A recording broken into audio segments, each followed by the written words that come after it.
Artificial intelligence is going to be creating $17 trillion economy. Of all the seven, just AI alone. And I believe that ये underestimation है.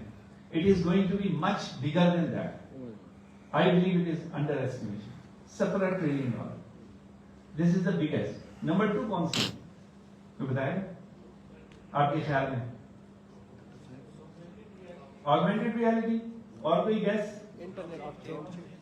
Blockchain और कोई बताए ना, आप लोगों ने पढ़ी है शायद। ओके, IoT ये देख, IoT is the second largest, $14 trillion. भाई मजाक नहीं है, this is serious money we are talking. Dollar कमाने हैं ना, तो इधर है लूट मार की सेल लगी हुई है, बस डॉलर दिख रहे हैं, उछल के आ रहे हैं। मजाक नहीं कर रहा हूँ, आपने में देखा होगा ना, कहीं इतनी मछलियां हैं पानी से उछल रही हैं। देखा कभी ऐसे किसी डॉक्यूमेंट्री में, मूवी में? आप यही समझ लें खाली हाथ में बाल्टी लेके खड़े हो जाए तो उसी में आगे गिर जाएंगी। You only need to be there. आपने खाली लोगों ना हाँ मुझे एआई आती है, एंड यकीन करें कोई नहीं ज्यादा पूछेगा, बोलेगा भाई ये काम कर सकते हो? आपने कहा हाँ कर दे, उनकी कहेगा हाँ वही करो। मैं जब कंप्यूटर मैंने स्टार्ट किया था तो ऐसे जॉब इंटरव्यू होते थे। मैं पहले जॉब इंटरव्यू पे गया, मैंने कहा हाँ भाई आपको प्रोग्रामिंग आती है? मैंने कहा जी आती है। तो वो आती है? मैंने कहा जी आती है। कहने का आप कल से आ जाए। वो तो ये कह रहे थे आज ही बैठ जाए अगर पॉसिबल है तो। So this is how you basically need to prepare yourself. अच्छा जी, आर्टिफिशियल इंटेलिजेंस में बेसिकली आपको जो चीज डिसाइड करनी है वो ये कि आप किस सेक्टर में काम कर रहे हैं। Sector is important. आपने इंफॉर्मेशन टेक्नोलॉजी में करना है, मैन्युफैक्चरिंग में करना है, अपना ट्रांसपोर्टेशन में करना है, किस में करना है? Sector is important. And then you can just say मैंने ट्रांसपोर्टेशन में जाना है क्योंकि मेरे माँ बाप ट्रांसपोर्टेशन में, या मेरे वाले डॉक्टर हैं तो मुझे हेल्थ केयर के अंदर जाना है।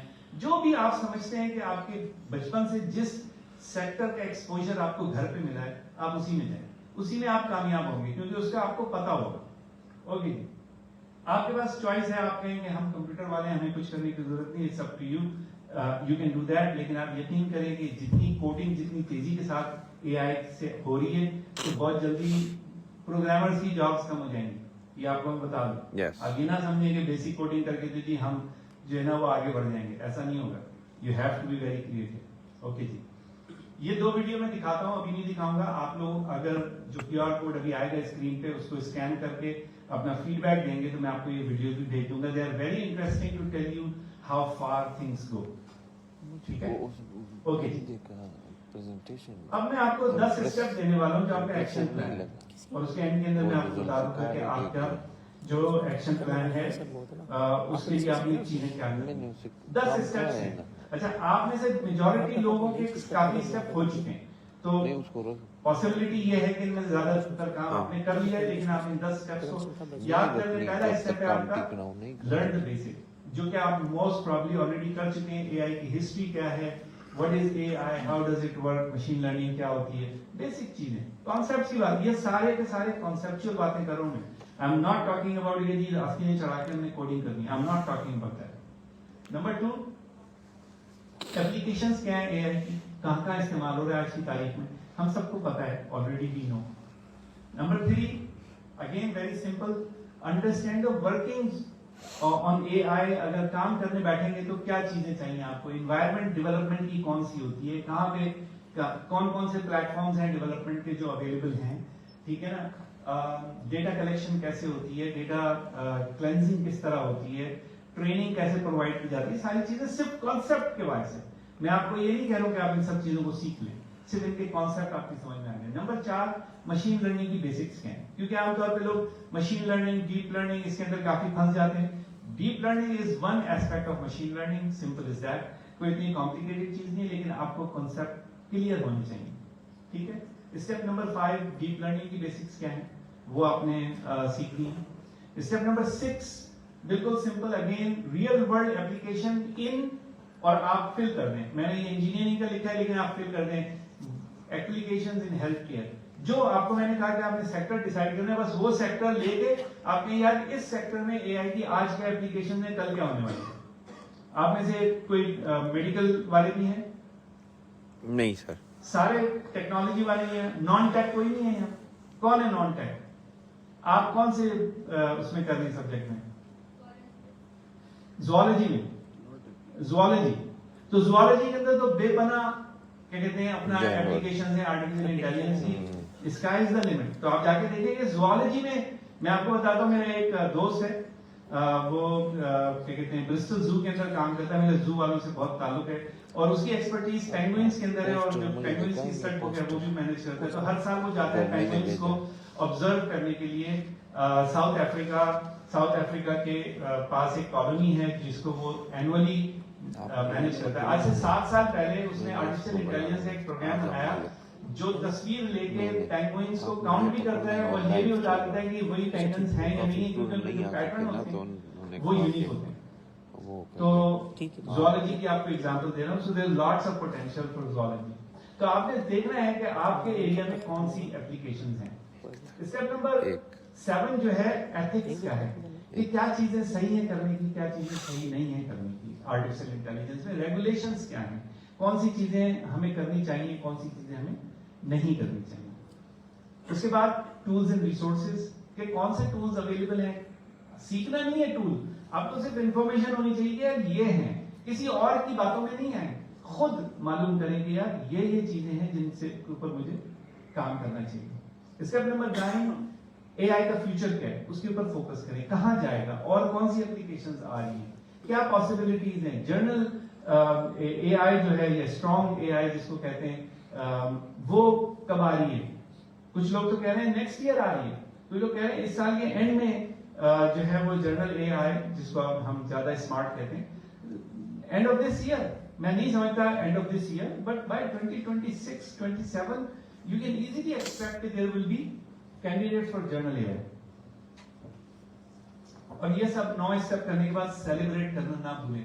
10वां step, that you have acquired enough knowledge now to make a decision about your future, not anybody else telling you, not somebody saying यार जावा कर लो, यार पाइथन कर लो, माइक्रोसॉफ्ट को छोड़ के ये वाला डेटाबेस में चले जाओ, कोई नहीं। you need to know yourself कि मैं क्या करने जा रहा हूं, और वो आपको जब पता होगा तो आपका डिसीजन जो है वो ज्यादा कारगर होगा। ठीक है, अच्छा जी, ये 10 स्टेप्स का रिकैप है। चाहे तो पिक्चर ले लें, मैंने एक स्लाइड बना दी है भाई, और आप लोग अगर QR कोड स्कैन करेंगे तो मैं आपको इसकी कॉपी भी भेज दूंगा, तो फिर आप लोगों को ये तस्वीरें लेने की ज्यादा जरूरत नहीं है। अच्छा जी, कुछ नई जॉब्स एआई में क्रिएट हो रही हैं जो बिल्कुल नहीं है। इससे पहले ह्यूमन हिस्ट्री के अंदर इतनी बड़ी तादाद में, ये मुझे नहीं पता कि इतनी तेजी से क्यों आगे जा रहा है। बहरहाल कोशिश करता हूं कि ये रुक जाए, रुकता नहीं है। अच्छा खैर, बहरहाल ये मैं आपको भेज दूंगा। ये नई जॉब्स हैं जो क्रिएट होने जा रही हैं जिनका जिक्र ही नहीं है। अभी तो हम कह रहे हैं हम प्रोग्रामर बन जाएंगे, प्रोग्रामर के अलावा भी बहुत सारी जॉब्स हैं। आखिर के अंदर मैं आपके साथ अपनी स्टोरी शेयर करूंगा और आपके साथ रिलेट कि आप लोगों को ये काम क्यों करना चाहिए। मैंने 1985 में जब कंप्यूटर सीखना शुरू किया तो उस वक्त सिर्फ कंप्यूटर्स कहते थे, आईटी का तो नाम नहीं होता था। तो मेरे सारे दोस्त मजाक उड़ाते थे, घर वाले, मेरे वालिद ने मुझसे कहा कि हसन जो कर रहा है करो, कोई मसला नहीं है। लेकिन ये कि मेरे वालिद को कहते थे, वो मौलवी थे, कहते थे मौलाना साहब आपने अपने बेटे को किस काम में लगा दिया, इसमें तो कोई फ्यूचर ही नहीं है। तो बहरहाल, लेकिन उस वक्त मैं 500 रुपए महीना देता था। 12 महीने का मैंने कोर्स किया था, और वो 500 रुपए महीना आज की तारीख में तकरीबन 12,000 रुपए महीना बनते हैं। तो समझ लें कि मैंने कोई 1.5 लाख रुपए की इन्वेस्टमेंट की होगी, जाने आने की, टाइम की, और लगा लो तो चले 2 लाख रुपए आज की करेंसी में 2 लाख रुपए मैंने इन्वेस्ट किए। वो 2 लाख रुपए इन्वेस्ट करके 25-30 मिलियन डॉलर मैंने जिंदगी में कमाए। तो वो उस 2 लाख रुपए की इन्वेस्टमेंट से थे। सही टाइम के ऊपर जिस वक्त मैं कंप्यूटर सीख रहा था, जिस जगह पे कंप्यूटर था, उस जगह पे आज आर्टिफिशियल इंटेलिजेंस है। एग्जैक्टली वही point. It's the onset, but it is going to be way faster than computer. Computer ने तो बहुत टाइम लिया, ये इतना टाइम नहीं लेगा। तो आपके पास टाइम बहुत कम है। आपने अपनी जो अपॉर्चुनिटी है वो क्रिएट करनी है, और आपके लिए मैंने गोल्ड माइन बता दी है जहां पे सोना भरा हुआ है। और none of you should think about any other thing but looking at technology applications in these technologies. Okay, ये आपके लिए अगर आप इसको फॉलो कर लें, 1 साल के बाद मैं वापस आपके पास आऊं, आप यकीन करें, you all will be different people if you can follow this. All of you, ये प्रॉमिस है मेरा, आप इसको फॉलो करें 12 महीने के लिए, you will be a different person all together. क्या है आपके पास हफ्ते के अंदर 168 आवर्स, कितने? ठीक है 168 आवर्स, ये नेक्स्ट उसमें से 40 घंटे स्टडीज के ऊपर खर्च करें। क्या करना है? पार्ट टाइम वर्क स्टार्ट कर दें, डजंट मैटर, पहले साल में, दूसरे में, तीसरे में, चौथे में, कोई भी काम शुरू कर दें, वेटर बन जाए रेस्टोरेंट के अंदर, यार कोई बुराई नहीं है, ठीक है। अमेरिका के अंदर कॉलेज के स्टूडेंट्स को कचरा उठाने की जॉब दी जाती है, कचरा उठाने वाले जो है वो ट्रक चला रहे होते हैं कचरा उठाने के लिए। समझ नहीं आई, AI की लर्निंग के ऊपर सिर्फ 5 घंटे लगते हैं, ठीक है, ज्यादा कोई बात 5 नहीं, घंटे। छोड़ दे। टाइम पास दोस्तों के साथ डबल टाइम दे दिया मैंने, टाइम पास डबल कर दें, 10 घंटे करें, AI पे 5 घंटे और दोस्तों के साथ 10 घंटे। टिकटॉक वीडियोस शॉर्ट वगैरह आप देखते रहते होंगे, 5 घंटे कर दें उसको, या 5 घंटे इस यार हिसाब से। छोड़े, और काउंट अपने करें लोग टाइम को। सारे 56 घंटे की स्लीप चाहिए, 8-8 घंटे आपने डेली सोना है, डिग्री ना लो, ठीक है। इसके बाद भी 32 घंटे रह गए आप कुछ और करने के लिए, अगर आपने कुछ और करना है, बाकी डिग्री मजे करें, फन करें, लेकिन बाकी और चल कॉग्निजेंस के साथ, शऊर के साथ कि कितना टाइम मैं कहाँ खर्च कर रहा हूँ। The minute you start measuring the time, automatically जिंदगी में डिसिप्लिन आना आपके शुरू हो जाए। सिंपल सा फैक्ट बता रहा हूँ आपको, अगर ये काम आपने कर लिया, you're done। नंबर 2, ये काम स्टार्ट अर्निंग, पैसे कमाने शुरू कर दें, अपने माँ बाप की डिपेंडेंस को खत्म करें। आप में से मांगना कितने लोगों को अच्छा लगता है? Who likes begging? वैसे तो हम पूरी कौम बेगिंग कर रहे हैं, प्रोफेसर आप में पसंद कितना को है?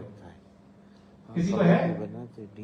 तो फिर क्यों आप बड़े हो गए हैं, अपने पैरों पे खड़े हो भाई, क्यों किसी के साथ आपने बेगिंग करनी है? अपने पेरेंट्स का की स्ट्रेंथ बने, उनकी वीकनेस ना बने कि हर दफा जा रहे हैं फीस के पैसे देने, ये करने। स्ट्रेंथ बने। स्ट्रेंथ किस तरह बनेंगे? पैसे कमाना शुरू कर दें, फ्रीलांसर शुरू कर दें, ट्यूशन पढ़ाने शुरू कर दें, और जॉब कर लें कोई। भाई 20-25 हजार रुपए तो वेटर भी बना लेता है रेस्टोरेंट के, कम से कम फीस के पैसे देने के, नहीं तो जाने आने के पैसे देने के, खाने पीने के पैसे देने के काबिल हो जाएंगे। ओके, सो ये आपका प्लान था, मैंने आपके सामने प्लान शेयर किया, मैंने आपको बताया कहाँ पे अपॉर्चुनिटी है आपके लिए, आप कहाँ जा सकते हैं। मैंने अपनी स्टोरी आपके साथ शेयर की ताकि आपको अंदाजा हो कि आज अगर आप अपने करियर में इन्वेस्ट करेंगे तो कल आप सारी जिंदगी उसका बेनिफिट नाम लिख लेना, आपका नाम लिख करियर, लें। आपका फ्यूचर वो है जो आप डिजायर ये करते हैं, तीनों के बाकी वो तो नहीं है मेरा जो लोग आपको बता रहे हैं। कोई कह रहा है कि मैकेनिकल इंजीनियर बन जाओ, कोई कह रहा है कंप्यूटर इंजीनियर बन जाओ, कोई कह रहा है ये कर लो, कोई कह रहा है वो। जो आपको बता रहा है वो उसकी डिजायर है, आपकी डिजायर नहीं है। अपनी डिजायर खुद आइडेंटिफाई करें कि आपको क्या चीज जो है वो आगे बढ़ाएगी। Steps, plan, start earning, invest time and money and find a better job. बस सिंपल 4 पॉइंट्स हैं, ये आप कर लें। ये QR कोड आपकी स्क्रीन पे आ गया है। अगर आपको ये स्लाइड डेक चाहिए और वो 2 वीडियोस चाहिए तो आप इस QR कोड को स्कैन कर लें, और स्कैन करके आपने जो है अपना फीडबैक देना है, ठीक है। तो इससे आपको ये फायदा होगा। जो लोग नहीं कर रहे हैं उनको आप पास नहीं कीजिएगा, ये नहीं करिएगा कि जिन्होंने QR कोड स्कैन नहीं किया उनके दोस्त चीजें पास कर रहे हैं, ये नहीं करिए, क्योंकि देखें फिर आप बेसिकली मेरे साथ जाती कर रहे हैं, ठीक है। ओके, तो विद दैट मेरे ख्याल में हमारे क्वेश्चन एंड आंसर का सेशन होगा एंड के अंदर, और मैं अब वापस उसी शेयर पर आता हूँ जहां से मैंने शुरू किया था कि वही है साहिब इमरोज कि जिसने अपनी हिम्मत से जमाने के समंदर से निकाला गौहर फरदा। राइट, समझा तो मैंने दिया था ना उस वक्त, तो आप समझाने की जरूरत नहीं है। कुछ लोग बाद में आके बैठे हैं, उनका लॉस है, मैं समझाऊंगा नहीं। सो मैंने आपको ये भी साबित कर दिया कि you can know the future, you have the ability to know the future. You have to have what, क्या चाहिए फ्यूचर जानने के लिए? नॉलेज, नॉलेज चाहिए। नॉलेज के लिए इंसान क्या करता है? उन लोगों के पास ज्यादा जिनके नॉलेज होती है। तो हमने ये पार्टनरशिप की है इजाब लैब के साथ एस्पायर पाकिस्तान में। फ्यूचर फेस्ट जो पाकिस्तान का सबसे बड़ा टेक एग्जीबिशन कह लें उसको है। लास्ट ईयर 60,000 बच्चे आए थे, अभी हम उसकी वीडियो भी देखेंगे। और इस साल एक्सपेक्ट कर रहे हैं कि 1 लाख बच्चे जो हैं बाहर से 300 से ज्यादा डेलीगेट्स आ रहे हैं टेक्नोलॉजी की फील्ड में बात करने के लिए, अपनी नॉलेज शेयर करने के लिए और आप लोगों को कनेक्टिविटी प्रोवाइड करने के लिए। तो आप लोग जो जा सकते हैं, मैं सबको इनवाइट कर रहा हूं। मैं खुद भी वहां पे हूँ 26, 27, 28 जनवरी को लाहौर के अंदर। अगर यूनिवर्सिटी अपनी बसेस भेजना चाहे तो डे ट्रिप हो सकता है वगैरह से, और वहां पे आपको एक्सपोजर मिलेगा जहाँ पे सारी दुनिया से लोग आके स्टार्टअप्स, बिजनेसेस, टेक्नोलॉजी के बिजनेसेस वो वहाँ पे शोकेस होगा। फ्री है आप लोगों के लिए, कोई फीस नहीं है। तो उसके लिए अभी आजम मलिक साहब इंशाल्लाह वो आपको मजीद तफसील बताएंगे। हमारे साथ कुछ सक्सेस स्टोरीज हैं कैरियर के हवाले से, जिन्होंने कुछ काम किया, वो अपना काम आपके साथ शेयर करेंगे ताकि आपको अंदाजा हो कि यही यंग बच्चे यूनिवर्सिटी से निकल के कैसे आगे बढ़ गए, इन्होंने कैसे किया। तो उससे थोड़ा उम्मीद है कि आप लोगों की थोड़ी हिम्मत और बढ़ेगी। बाकी question and answer doctor Mohammad साहब, doctor Mohammad sir question answer end के अंदर होंगे, एंड पे कर लेंगे सर। लेकिन सवाल आपने करे बगैर जाना नहीं है, ठीक है? Okay guys, thank you so much, really really appreciate अपनी खामोशी से आपने सुना और सवाल का इंतजार रहेगा। Thank you so much, sir, for such an informative talk. Now I would like to invite Mr. Azam Malik, Managing Director, Ijaz Labs, for the next talk. Please, sir.